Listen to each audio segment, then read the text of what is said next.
আমার পিতার বাড়িতে আসলেন।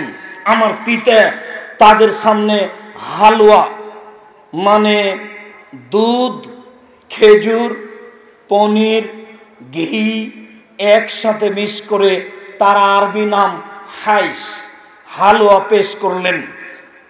আল্লাহর নবী এই হাইস হালুয়া খেলেন। তারপরে আমার আব্বা তাদের সামনে খেজুর পেশ করলেন। আল্লাহর নবী খেজুরও খেলেন। খেজুর খেয়ে এই দুইটি আঙ্গুল মধ্যমা ও তর্জনী দিয়ে খেজুরের আঁটিগুলি ধরে ধরে বাহির দিকে নিক্ষেপ করলেন। সেটা আমি দেখতে পাচ্ছি। খাওয়ার পরে হালুয়া খেতে হবে এমন হাদিস নেই, তবে খাওয়ার পরে ফল খাওয়া ভালো এই কথা বললে এই হাদিস বলা যেতে পারে। আল্লাহর নবীর সামনে আমার আব্বা হালুয়া হাইস পেশ করলেন, আল্লাহর নবী খেলেন। তারপর আমার আব্বা তার সামনে কিছু খেজুর পেশ করলেন, তিনি খেজুর খেলেন, আঁটিগুলি এইভাবে ধরে ছুঁড়ে মারছিলেন। ফালাম্মা কামা, খাওয়া শেষে যখন দাঁড়ালেন চলে যাবেন, কামা আবি, আমার পিতাও দাঁড়িয়ে গেলেন।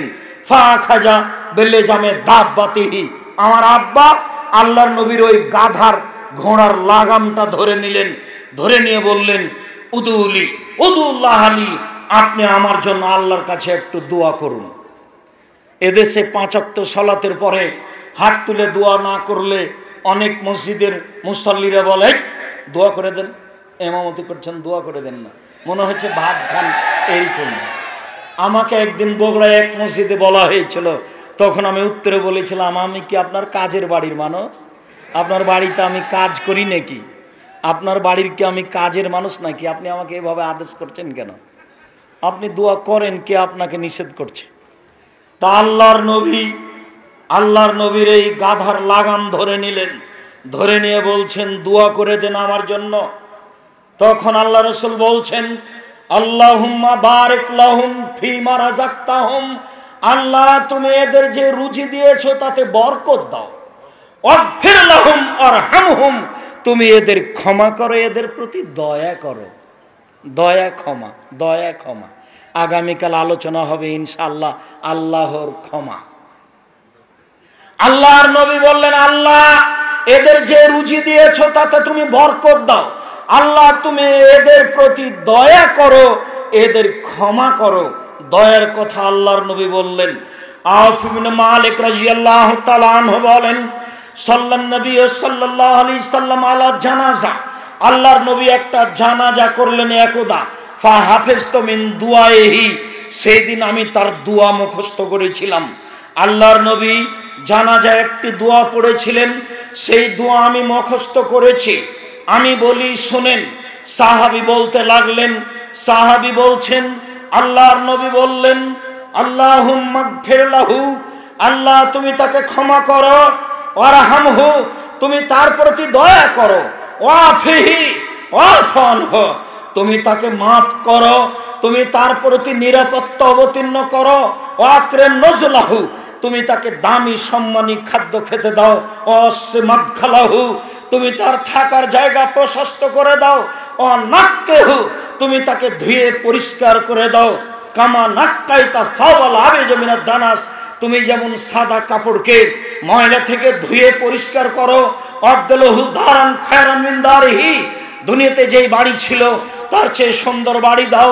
আহলান খায়রান মিন আহলিহি, দুনিয়ার যেই পরিবার ছিল তার চেয়ে সুন্দর পরিবার দাও। ওয়া জাওজান খায়রান মিন জাওজিহি, দুনিয়াতে যে স্ত্রী ছিল তার চেয়ে সুন্দর স্ত্রী দাও। আদখিলহুল জান্নাহ, তুমি তাকে জান্নাতে প্রবেশ করাও। ওয়াইদহু মিন আযাবিল কবর, তুমি তাকে কবরের শাস্তি থেকে বাঁচাও। মিন আযাবিন নার, তুমি তাকে জাহান্নামের শাস্তি থেকে বাঁচাও। আল্লাহর নবী ওই মরা মানুষকে লক্ষ্য করে যে দোয়া পড়লেন, সেই দোয়া আমি মুখস্থ করেছি। সেই দোয়াতে একটা বাক্য আছে, আল্লাহ তুমি তার প্রতি দয়া করো। আবু হুরায়রা রাদিয়াল্লাহু তাআলা আনহু বলেন, ইন্না লিল্লাহি মিয়া রাহমা, আল্লাহর নিকটে ছিল 100টি দয়া। আনজালা মিনহা রাহমাতান ওয়াহিদা বাইনাল জিন্নি ওয়াল ইনসি ওয়াল হাম্মে, আল্লাহ তাআলা তার একটি দয়া অবতীর্ণ করলেন জিনের মাঝে, মানুষের মাঝে, চতুষ্পদ প্রাণীর মাঝে, হিংস্র প্রাণীর মাঝে একটি দয়ের ভিত্তিতে মানুষ পশু প্রাণী পরস্পরে ভালোবাসা দেখায়। অবেহায় তারা হামনা, একটি দয়ার ভাগ পেয়ে পশু প্রাণী মানুষ পরস্পরে দয়া করে থাকে। অবেহা তা তো ফলা দেহা, একটি দয়ার ভাগ পেয়ে হিংস্র প্রাণী তার বাচ্চার প্রতি দয়া করে। সম্মানিত দিনী ভাই বোন, একটি দয়ার ভাগ পেয়ে গাভী তার বাচ্চাকে আদর করে চাটে, একটি দয়ার ভাগ পেয়ে কুকুর তার বাচ্চাকে আদর করে ডাকে, একটি দয়ার ভাগ পেয়ে সাপ তার বাচ্চাকে আদর করে, একটি দয়ার ভাগ পেয়ে মুরগি তার বাচ্চাকে আদর করে ডাকে, একটি দয়ার ভাগ পেয়ে মানুষ তার ছেলে মেয়েকে শতবার চুমা দেয়, আদর করে কোলে নেই। 99টি দয়া অক্ষর আল্লাহ তাআলা ৩৩ রহমা, আল্লাহ তাআলা 99টি দয়া রেখে দিয়েছেন নিজের কাছে। ইয়ারহামু বিহা আলা ইবাদিহি ইয়াউমুল কিয়ামা, এই 99টা দয়া দিয়ে আল্লাহ বিচারের মাঠে মানুষকে ক্ষমা করবেন।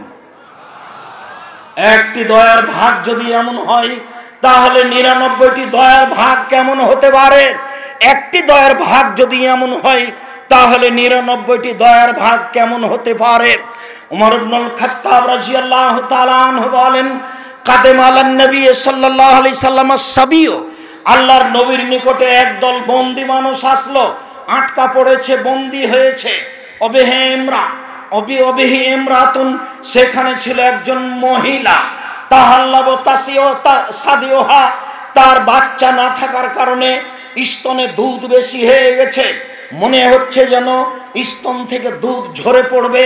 তাসা, এমত অবস্থায় মহিলা ছুটাছুটি করছে, কোথায় বাচ্চা পাওয়া যাবে, বাচ্চাকে দুধ খাওয়াবে।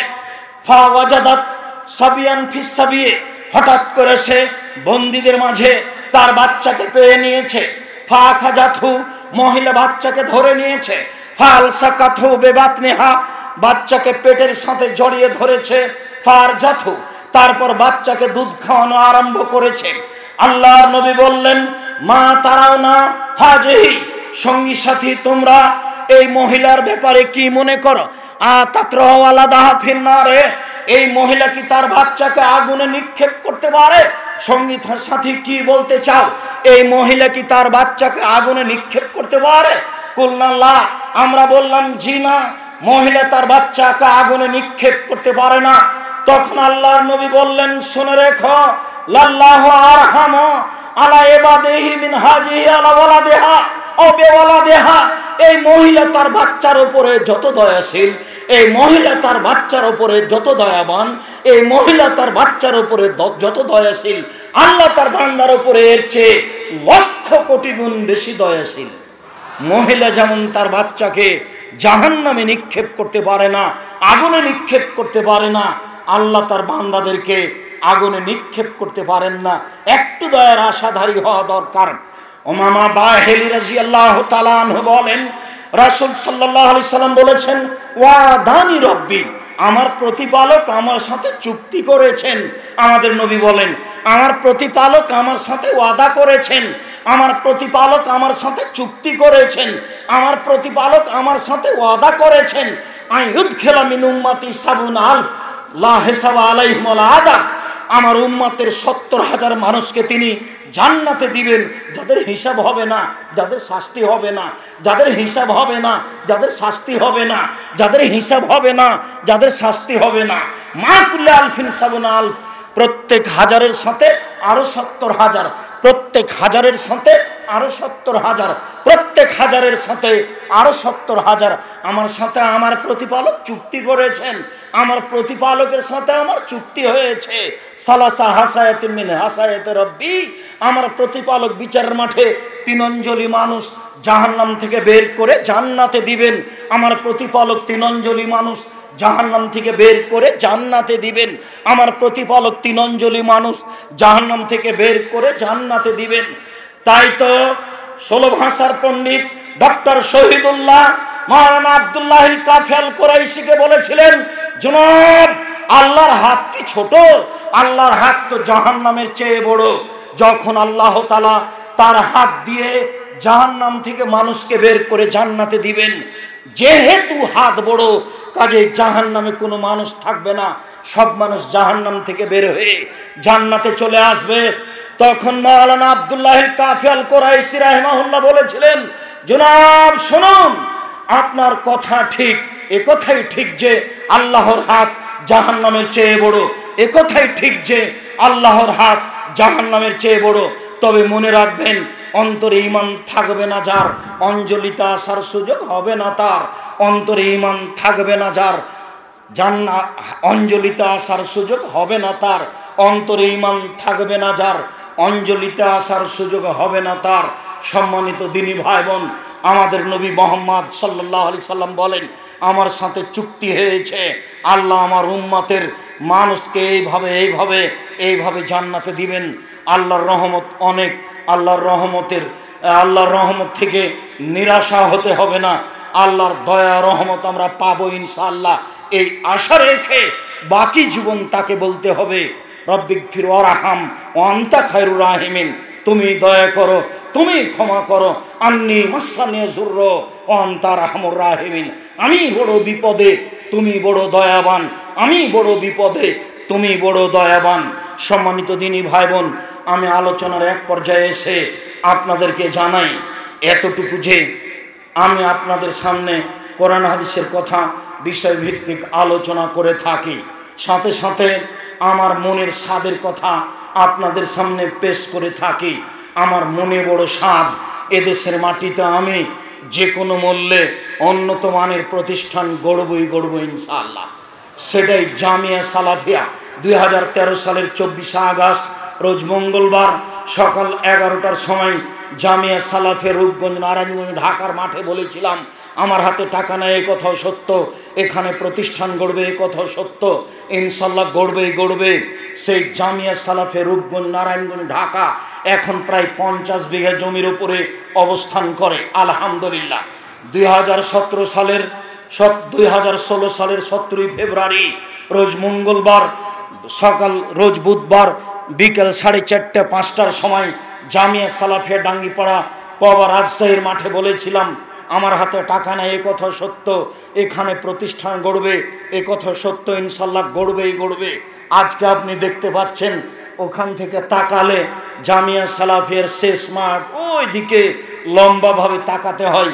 প্রায় 24 থেকে 25 বিঘা জমির উপরে জামিয়া সালাফিয়া অবস্থান করে। 7 থেকে 8 একর জমির উপরে জামিয়া সালাফিয়া অবস্থান করে। যারাই দেখেন তারাই মনে করেন এটা 24-25 বিঘা নয়, মনে হয় এটা প্রায় 50 বিঘা। আজকেও বড় বড় উচ্চশিক্ষিত ডক্টরগণ উপস্থিত হয়েছেন, যাদের বক্তব্য শুনেছেন, আরও শুনবেন। তারা বলছেন, আব্দুর রাজ্জাক সাহেব, এ তো মনে হচ্ছে 40-50 বিঘা জমি।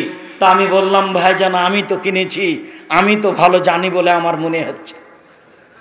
আমি তো নিঃস্ব অসহায় মানুষ, কচুর পাতার পানি, কচুর পাতার উপরে আমরা চাঁপাইনবাবগঞ্জের মানুষ, রাজশাহী কচুর পাতার উপরে পানি থাকলে পানি টলমল করে, কখন পড়ে। আমি নিঃস্ব অসহায় মানুষ, আমার কোনো দলীয় ক্ষমতা নেই, আমার কোনো সাংগঠনিক ক্ষমতা নেই, আমার কোনো বংশীয় ক্ষমতা নেই, আমার কোনো ব্যক্তিগত ক্ষমতা নেই, আমি কোনো তেমন অর্থ সম্পদ রাখি না। নিঃস্ব মানুষ সৈন্যের উপরে দাঁড়িয়ে আল্লাহর উপরে ভরসা করে জামিয়া সালাফিয়ার কথা বলে থাকি। সম্মানিত দিনী ভাই বোন, আমার এই কথার উপরে আপনাদের একটা ভিত্তি থাকা আন্তরিকভাবে আমি কামনা করি। তারই ভিত্তিতে প্রথম যেটা বলবেন সেটা হলো এই, আল্লাহ তুমি জামিয়া সালাফে কবুল করো।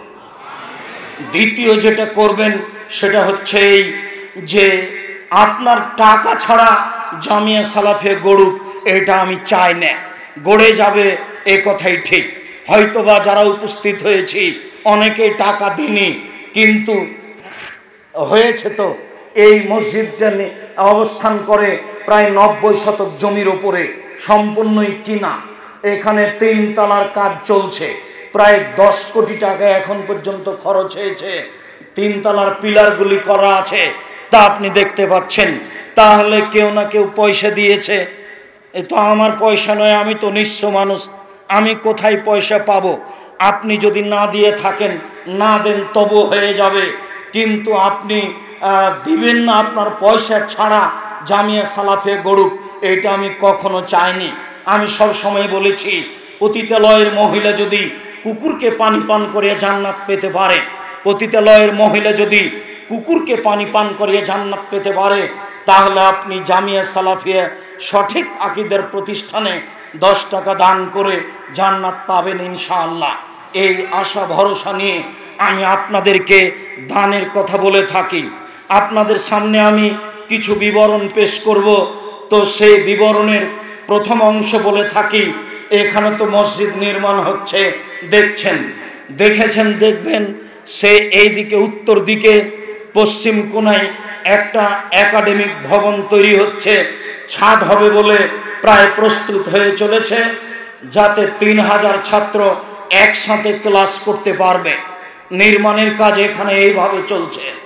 আর বায়তুল হাম জামে মসজিদের জন্য জামিয়া সালাফিয়া রূপগঞ্জ নারায়ণগঞ্জ ঢাকায় 200 শতক জমি বরাদ্দ করা হয়েছে, যার ভরাটের কাজ চলছে। অচিরেই জামিয়া সালাফিয়া রূপগঞ্জ নারায়ণগঞ্জ ঢাকায় বায়তুল হাম জামে মসজিদ আরম্ভ হবে, যার একতলায় 10,000 মানুষ একসাথে সালাত আদায় করতে পারবে ইনশাআল্লাহ। ওই প্রতিষ্ঠান প্রায় 50 বিঘা জমির উপরে অবস্থান করছে বলে আমরা আশা করছি ইনশাআল্লাহ। ওই মসজিদ লক্ষ্য করে, ওখানে মেয়েদের একাডেমিক ভবন, আবাসিক ভবন লক্ষ্য করে, এই মসজিদে একাডেমিক ভবন লক্ষ্য করে দানের হাত প্রশস্ত করবেন, কখনো সংকীর্ণ করবেন না। আগামীকাল কথা হবে, এখন এতটুকু কথা থাকছে যে মনে রাখবেন, দানের উপর দিয়ে পৃথিবীতে শক্তিশালী কোনো ইবাদত নেই। সালাত নামাজ শুধু আপনার উপকার করে, আর একজনের করতে পারে না। সিয়াম রোজা শুধু আপনার উপকার করে, আর একজনের করতে পারে না। হজ শুধু আপনার উপকার করে, আর একজনের করতে পারে না। সম্মানিত দিনী ভাই বোন, তাসবিহ তাহলিল জিকির আজকার শুধু আপনার উপকার করতে পারে, আর একজনের করতে পারে না। কিন্তু যদি আপনি দান করেন, বাপ মায়ের নামে দান করেছেন, কবরের শাস্তি বন্ধ হয়ে যাবে। আপনি দান করছেন বাপ মায়ের নামে, আপনার বাপ মা সেই নেকি পেয়ে যাবে, আপনিও পাবেন, তারাও পাবে। আল্লাহর নবী বলছেন, দান মানুষের পাপকে মিটিয়ে দিতে পারে, পানি যেমন আগুনকে নিভিয়ে দিতে পারে। রাসূল সাল্লাল্লাহু আলাইহি সাল্লাম বলেন, দান আল্লাহর রাগকে, ক্রোধকে মিটিয়ে দেয়। অতএব ইবাদতের জগতে সবচেয়ে শক্তিশালী ক্ষমতাধর ইবাদত হচ্ছে দান। ভুলেও পয়সা ও পাত্রে ব্যয় করবেন না, যেখানে সেখানে চা খাবেন না। আমি তো আমার জীবনে, ছাত্র জীবনে কখন বসেছি তা মনে নাই। এই দীর্ঘ 20-25 বছরে আমি কোনোদিন চায়ের স্টলে বসেছি তা আমার মনে পড়ে না। তবুও তো আছি। কেন আপনি ঘোরাঘুরি করছেন? কেন আপনি যেখানে সেখানে খেয়ে পয়সাগুলো অযথা নষ্ট করছেন? আমার অনুরোধ রক্ষা করেন, এখানে সেখানে গিয়ে পয়সা খরচ করিয়েন না। হয় দান করেন জামিয়া সালাফিয়ার বিভিন্ন স্তরে, আর না হয় বই পুস্তক কিনেন। বই পুস্তকের কথা বলেছে আব্দুল আলিম, আমি আপনাকে বলবো মর্মে সকল দিনী ভাই বোনকে অনুরোধ জানাচ্ছি, যারা স্টেজে আছেন তারা সহ মহিলা পুরুষ কেউ নিম্নে হলেও 10টা টাকা এই বৈঠকি দানে অংশগ্রহণ করবেন। ঊর্ধ্বে 500, 1000, 5000, 2000 দান করেন।